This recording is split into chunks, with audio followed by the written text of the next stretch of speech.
ನಳಂದ ವಿಶ್ವವಿದ್ಯಾನಿಲಯ ಇತ್ತೀಚೆಗೆ ನ್ಯೂಸ್ನಲ್ಲಿತ್ತು. ಸುಮಾರು 1,500 ವರ್ಷಗಳ ಹಿಂದೆ ಸಾಕಷ್ಟು ಪ್ರಖ್ಯಾತಿಯನ್ನು ಪಡೆದು ವೈಭವಯುಕ್ತ ಭಾರತದ ಸಂಸ್ಕೃತಿ ಮತ್ತು ಶಿಕ್ಷಣದ ಒಂದು ಗುಣಮಟ್ಟವನ್ನು ಜಗತ್ತಿನಾದ್ಯಂತ ಸಾರಿದಂತಹ ಒಂದು ಕೀರ್ತಿ ನಳಂದ ವಿಶ್ವವಿದ್ಯಾನಿಲಯಕ್ಕೆ ಹೋಗುತ್ತೆ. ನಂತರ 12ನೇ ಶತಮಾನದಲ್ಲಿ ಪರಕೀಯರ ಆಕ್ರಮಣದಿಂದಾಗಿ ಈ ನಳಂದ ವಿಶ್ವವಿದ್ಯಾನಿಲಯವನ್ನು ನಿರ್ನಾಮ ಮಾಡಲಾಗುತ್ತೆ ಅಂತ ನಾವೆಲ್ಲ ಇತಿಹಾಸದಲ್ಲಿ ಓದಿರ್ತೇವೆ. ಅದೇ ಒಂದು ವಿನಾಶವಾದಂತಹ ನಿರ್ಮೂಲವಾದಂತಹ ಈ ನಳಂದ ವಿಶ್ವವಿದ್ಯಾನಿಲಯವನ್ನು ಪುನರುತ್ಥಾನ ಮಾಡುವಂತಹ ಉದ್ದೇಶದಿಂದ ಈ ಬಿಹಾರದ ರಾಜ್ಗಿರ್ ಅನ್ನುವ ಈ ಪುರಾತನ ವಿಶ್ವವಿದ್ಯಾನಿಲಯದ ಅವಶೇಷಗಳ ಪಕ್ಕದಲ್ಲಿ ಒಂದು ಹೊಸ ಕ್ಯಾಂಪಸ್ಸನ್ನು ಪ್ರಾರಂಭ ಮಾಡಲಾಗ್ತಾ ಇದೆ.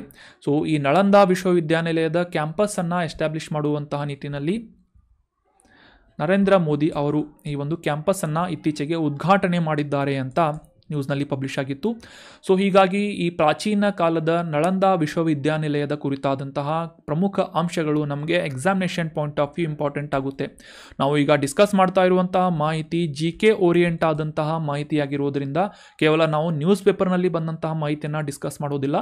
ಅದಕ್ಕೆ ಬ್ಯಾಕ್ಗ್ರೌಂಡ್ ಆಗಿ ಈ GK ರಿಲೇಟ್ ಆದಂತಹ ಸ್ಟ್ಯಾಟಿಕ್ ಪಾರ್ಟನ್ನು ಕೂಡ ಡೀಟೇಲ್ ಆಗಿ ಅಂಡರ್ಸ್ಟ್ಯಾಂಡ್ ಮಾಡ್ಕೋತೀವಿ. ಇದೇ ಒಂದು ಫಾರ್ಮ್ಯಾಟ್ನಲ್ಲಿ ನೀವು ಎಕ್ಸಾಮಿಗೆ ಪ್ರಿಪೇರ್ ಮಾಡ್ಕೊಳ್ಳೋದು ಅವಶ್ಯಕವಾಗಿರುತ್ತೆ. GK ಪ್ಲಸ್ ಕರೆಂಟ್ ಅಫೇರ್ಸನ್ನು ಲಿಂಕ್ ಮಾಡ್ಕೊಂಡ್ಬಿಟ್ಟು ನೀವು ಪ್ರಿಪ್ರೇಷನನ್ನು ಕಂಟಿನ್ಯೂ ಮಾಡ್ಬೋದು. ಈ ನಳಂದ ವಿಶ್ವವಿದ್ಯಾನಿಲಯದ ಬಗ್ಗೆ, ಇದರ ಒಂದು ಇತಿಹಾಸದ ಬಗ್ಗೆ ಅಂಡರ್ಸ್ಟ್ಯಾಂಡ್ ಮಾಡ್ಕೊಳ್ಳೋದಾದರೆ, ಕ್ರಿಸ್ತ ಶಕ 5ನೇ ಶತಮಾನದಲ್ಲಿ ಬಿಹಾರದಲ್ಲಿದ್ದಂತಹ ಡೈನಾಸ್ಟಿ ಅಥವಾ ಗುಪ್ತ ರಾಜವಂಶದ ರಾಜನಾಗಿದ್ದಂತಹ ಕುಮಾರಗುಪ್ತನಿಂದ ಈ ನಳಂದ ವಿಶ್ವವಿದ್ಯಾನಿಲಯವನ್ನು ಸ್ಥಾಪನೆ ಮಾಡಲಾಗುತ್ತದೆ. ಮುಂದೆ 600 ವರ್ಷಗಳವರೆಗೆ ಸಾಕಷ್ಟು ಬೆಳವಣಿಗೆಯನ್ನು ಹೊಂದಿ ಭಾರತದ ಈ ಸನಾತನತೆ, ಸಂಸ್ಕೃತಿ ಮತ್ತು ಶಿಕ್ಷಣದ ರುಚಿಯನ್ನು ಜಾಗತಿಕವಾಗಿ ಸಾರಿದಂತಹ ಒಂದು ಪ್ರಮುಖ ಇನ್ಸ್ಟಿಟ್ಯೂಷನ್ ಅಥವಾ ಸಂಸ್ಥೆಯಾಗಿ, ವಿದ್ಯಾಸಂಸ್ಥೆಯಾಗಿ ನಳಂದ ವಿಶ್ವವಿದ್ಯಾಲಯ ಗುರುತಿಸಿಕೊಳ್ಳುತ್ತದೆ. ಮುಂದೆ 12ನೇ ಶತಮಾನದಲ್ಲಿ ಇದರ ವಿನಾಶ ಪ್ರಾರಂಭವಾಗುತ್ತೆ ಅಂತ ನಾವು ಅಂಡರ್ಸ್ಟ್ಯಾಂಡ್ ಮಾಡ್ಕೋಬೇಕು. 5ನೇ ಶತಮಾನದ ನಂತರ ಕುಮಾರಗುಪ್ತನಿಂದ ಸ್ಥಾಪಿಸಲ್ಪಟ್ಟಂತಹ ಈ ನಳಂದ ವಿಶ್ವವಿದ್ಯಾನಿಲಯವನ್ನು ಪ್ರೋತ್ಸಾಹಿಸಿ ಬೆಳೆಸಿದಂತಹ ರಾಜವಂಶಗಳಲ್ಲಿ ಮುಖ್ಯವಾಗಿ ಹರ್ಷವರ್ಧನ ಮತ್ತು ಪಾಲ ರಾಜವಂಶಗಳು ಪ್ರಮುಖವಾದಂತಹ ಒಂದು ಸಾಲಿನಲ್ಲಿ ನಿಲ್ಲುತ್ತವೆ ಅಥವಾ ಅಗ್ರ ಶ್ರೇಣಿಯಲ್ಲಿ ನಿಲ್ಲುತ್ತವೆ. ಇವು ಜಾಗತಿಕವಾಗಿ ಈ ನಳಂದ ವಿಶ್ವವಿದ್ಯಾನಿಲಯವನ್ನು ಹೆಚ್ಚು ಜನಪ್ರಿಯಗೊಳಿಸುವಂತಹ ನಿಟ್ಟಿನಲ್ಲಿ ಪ್ರಮುಖವಾದಂತಹ ಕೊಡುಗೆಯನ್ನು ನೀಡುತ್ತವೆ ಅಂತ ನಾವು ಅಂಡರ್ಸ್ಟ್ಯಾಂಡ್ ಮಾಡ್ಕೋಬೇಕು.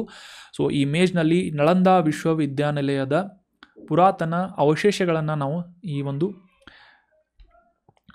ಇಮೇಜ್ನಲ್ಲಿ ನಾವು ಅಂಡರ್ಸ್ಟ್ಯಾಂಡ್ ಮಾಡ್ಕೋಬಹುದು. 12ನೇ ಶತಮಾನದಲ್ಲಿ ಕೊನೆಗೊಂಡಂತಹ ಈ ನಳಂದ ವಿಶ್ವವಿದ್ಯಾನಿಲಯದ ಬಗ್ಗೆ ಅಂಡರ್ಸ್ಟ್ಯಾಂಡ್ ಮಾಡ್ಕೊಳ್ಳೋದಾದರೆ, ಜಾಗತಿಕವಾಗಿ ಭಾರತದ ಸನಾತನತೆಯ ಕಲಿಕೆ, ಸಂಸ್ಕೃತಿ ಮತ್ತು ಬೌದ್ಧಿಕ ಎಕ್ಸ್ಚೇಂಜ್ ಅಥವಾ ಈ ಇಂಟಲೆಕ್ಚುವಲ್ ಎಕ್ಸ್ಚೇಂಜನ್ನು ಮಾಡುವಂತಹ ಪ್ರಮುಖ ಕೇಂದ್ರವಾಗಿ ಈ ಯೂನಿವರ್ಸಿಟಿ, ನಳಂದ ಯೂನಿವರ್ಸಿಟಿ ಗುರುತಿಸಿಕೊಳ್ಳುತ್ತೆ. ಭಾರತೀಯ ನಾಗರಿಕತೆ ಮತ್ತು ಅದರಾಚೆಗಿನ ಬೆಳವಣಿಗೆಯ ಮೇಲೆ ಪ್ರಮುಖವಾದಂಥ ಪ್ರಭಾವವನ್ನು ಕೂಡ ಈ ನಳಂದ ವಿಶ್ವವಿದ್ಯಾನಿಲಯ ಹೊಂದುತ್ತದೆ. ಇದು ಮುಖ್ಯವಾಗಿ ಪ್ರಾಥಮಿಕವಾಗಿ ಸನ್ಯಾಸಿಗಳಿಂದ ಸ್ಥಾಪನೆ ಮಾಡಲ್ಪಟ್ಟಂತಹ ಸಂಸ್ಥೆಯಾಗಿದ್ದು, ಮುಂದೆ ಸಾಕಷ್ಟು ಸಹಸ್ರಾರು ಸಂಖ್ಯೆಯ ಸನ್ಯಾಸಿಗಳು ಇದರಲ್ಲಿ ವಿದ್ಯಾರ್ಥಿಗಳಾಗಿ ಅಧ್ಯಯನವನ್ನು ಮಾಡ್ತಾರೆ ಅನ್ನೋದು ಕೂಡ ಪ್ರಮುಖವಾದಂತಹ ಮಾಹಿತಿಯಾಗುತ್ತೆ. ಅಂದಿನ ಸಂದರ್ಭದಲ್ಲಿ ಪ್ರಚಲಿತದಲ್ಲಿದ್ದಂತಹ ಬೌದ್ಧ ಧರ್ಮದ ಎಲ್ಲ ಪ್ರಮುಖ ತತ್ವಗಳನ್ನು ಕೂಡ ಈ ನಳಂದ ವಿಶ್ವವಿದ್ಯಾನಿಲಯದಲ್ಲಿ ಕಲಿಸಲಾಗ್ತಾ ಇತ್ತು. ಪ್ರಮುಖವಾಗಿ ಭಾರತೀಯ ವೈದ್ಯಕೀಯ ವ್ಯವಸ್ಥೆಯಾದಂತಹ ಆಯುರ್ವೇದ, ಧರ್ಮ, ಬೌದ್ಧ ಧರ್ಮ, ಗಣಿತ, ವ್ಯಾಕರಣ, ಖಗೋಳಶಾಸ್ತ್ರ, ಅಸ್ಟ್ರೋನಾಮಿ ಅಂತ ಕರಿತೇವೆ, ಫಿಲಾಸಫಿ ಅಥವಾ ತತ್ವಶಾಸ್ತ್ರ, ಈ ರೀತಿಯಾದಂತಹ ಪ್ರಮುಖ ಅಂಶಗಳನ್ನು ಇಂಪಾರ್ಟ್ ಮಾಡ್ತಾ ಇದ್ದಂತಹ ಅಥವಾ ಕಲಿಸಲಾಗ್ತಾ ಇದ್ದಂತಹ ಒಂದು ಪ್ರಮುಖವಾದಂತಹ ವಿದ್ಯಾಕೇಂದ್ರ ನಳಂದ ವಿಶ್ವವಿದ್ಯಾನಿಲಯ ಆಗಿತ್ತು. ಈ ಒಂದು ಪ್ರಮುಖ ಕೇಂದ್ರಕ್ಕೆ ಇತರ ರಾಷ್ಟ್ರಗಳಿಂದ China, Korea, Japan, Tibet, Mongolia, Sri Lanka, ಆಗ್ನೇಯ ಏಷ್ಯಾದಂತಹ ಪ್ರಮುಖ ದೂರದ ದೇಶಗಳಿಂದ ಕೂಡ ವಿದ್ಯಾರ್ಥಿಗಳು ವಿದ್ಯಾರ್ಜನೆಗಾಗಿ ಬರ್ತಾ ಇದ್ದರು ಅಂತ ನಾವು ಹೆಮ್ಮೆ ಪಡುವಂಥ ವಿಷಯ ಆಗುತ್ತೆ.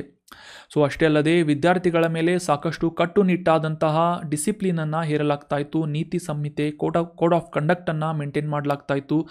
ದೈನಂದಿನ ಧ್ಯಾನ ಮತ್ತು ಅಧ್ಯಯನದಲ್ಲಿ ಭಾಗವಹಿಸುವಂತೆ ವಿದ್ಯಾರ್ಥಿಗಳನ್ನು ಪ್ರೋತ್ಸಾಹಿಸಲಾಗ್ತಾ ಇತ್ತು ಅಂತ ಸಾಕಷ್ಟು ವಿಷಯಗಳಲ್ಲಿ ಅಥವಾ ಸಾಕಷ್ಟು ಈ ಪ್ರವಾಸಿಗರ ಪುಸ್ತಕಗಳಲ್ಲಿ ಉಲ್ಲೇಖಗಳನ್ನು ನಾವು ಈಗಿನ ಕಾಲದಲ್ಲಿ ಕಾಣಬಹುದು.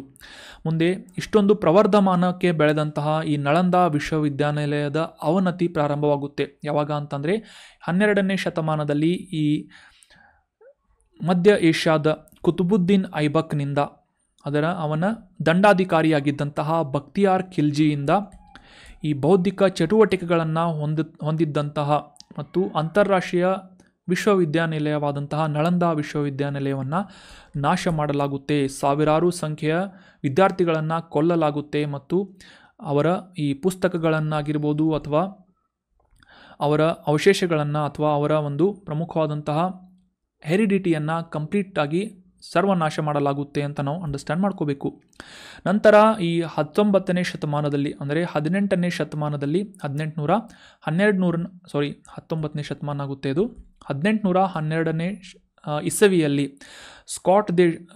ಸ್ಕಾಟ್ಲೆಂಡ್ ದೇಶದ ಸರ್ವೇಯರ್ ಆಗಿದ್ದಂತಹ ಫ್ರಾನ್ಸಿಸ್ ಬುಕಾನನ್ ಹ್ಯಾಮಿಲ್ಟನ್ ಅವರು ಈ ನಳಂದಾ ವಿಶ್ವವಿದ್ಯಾನಿಲಯವನ್ನು ಶೋಧನೆ ಮಾಡ್ತಾರೆ. ನಂತರ 1861ನೇ ಇಸವಿಯಲ್ಲಿ ಸರ್ ಅಲೆಕ್ಸಾಂಡರ್ ಕನ್ನಿಂಗ್ ಹ್ಯಾಮ್ ಅವರಿಂದ ಈ ಒಂದು ಅವಶೇಷಗಳನ್ನು ಸರಿಯಾಗಿ ಅಬ್ಸರ್ವ್ ಮಾಡಿ ಸ್ಟಡಿ ಮಾಡಿ ಇದು ಪ್ರಾಚೀನ ಕಾಲದ ವಿಶ್ವವಿದ್ಯಾನಿಲಯವಾಗಿತ್ತು ಅಂತ ಇದರ ಬಗ್ಗೆ ಒಂದು ಮಾಹಿತಿಯನ್ನು ಶೇರ್ ಮಾಡ್ತಾರೆ 1861ನೇ ಇಸವಿಯಲ್ಲಿ. ಅಷ್ಟೇ ಅಲ್ಲದೆ ಪ್ರಾಚೀನ ಕಾಲದ ಈ ಭಾರತದ ಪ್ರವಾಸಿಗರಲ್ಲಿ ಒಬ್ಬರಾಗಿದ್ದಂತಹ ಚೀನಿ ಸನ್ಯಾಸಿಯಾಗಿದ್ದಂತಹ ಕ್ಸುವಾನ್ ಚಾಂಗ್ ಅವರಿಂದ ಈ ನಳಂದಾ ವಿಶ್ವವಿದ್ಯಾನಿಲಯದ ಶೈಕ್ಷಣಿಕ ಮತ್ತು ವಾಸ್ತುಶಿಲ್ಪದ ವೈಭವದ ಬಗ್ಗೆ ಅಮೂಲ್ಯವಾದಂತಹ ಉಲ್ಲೇಖಗಳನ್ನು ಇನ್ಸೈಟನ್ನು ಒದಗಿಸಲಾಗಿದೆ ಅವರ ಪುಸ್ತಕದಲ್ಲಿ ಅಂತ ನಾವು ಅಂಡರ್ಸ್ಟ್ಯಾಂಡ್ ಮಾಡ್ಕೋಬೋದು.